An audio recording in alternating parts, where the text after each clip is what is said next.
The super blood blue moon is this celestial trifecta, three events happening all essentially at the same time.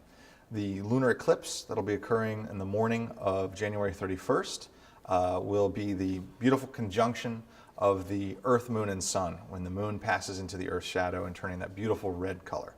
They also have a supermoon, which is when the moon passes close to the Earth in its orbit around the Earth, and you get these beautiful large full moons. And so the supermoon has an opportunity for folks to see this beautiful large full moon in the sky. And then the blue moon. Now the moon won't actually turn blue. Blue moon is just a name for when we get the second full moon in a month. But I like to use these opportunities to get people thinking about the moon. And so pretty much, I started working here 10 years ago now. And in that 10 years, hopefully is infectious and doesn't turn people off and gets people looking at the moon, again, not just, What people will see, starting on the night of the 30th, is this beautiful supermoon in the sky. So the moon will appear very large in the sky relative to maybe the smallest full moon. It's going to be about 14% larger. That translates to about 30% brighter than a typical full moon. So that's something that's very noticeable. And I know that people are often taking pictures of the moon as it rises because you get that beautiful optical illusion of the larger full moon on the horizon.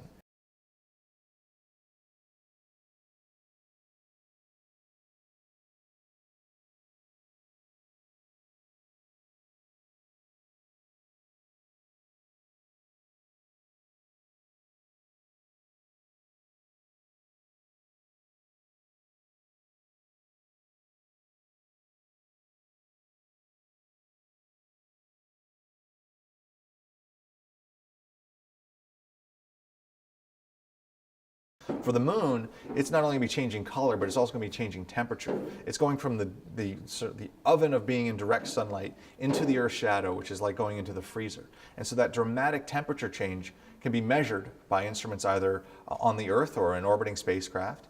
And so that temperature change tells us something about the particle size of the surface of the moon.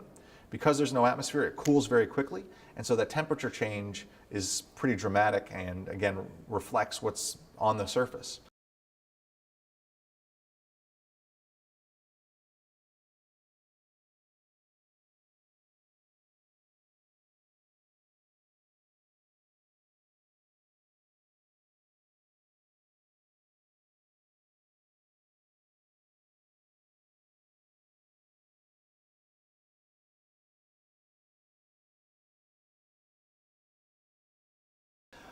We have a lot left to understand about the moon. In as much as we visited multiple locations on the lunar surface with humans and robotic landers, we're still learning new things about those places that we even went to. With the new data that we have, we can reinterpret the geology and the context from which those samples were collected and actually come up with new findings. So we're learning new things about places we've even been.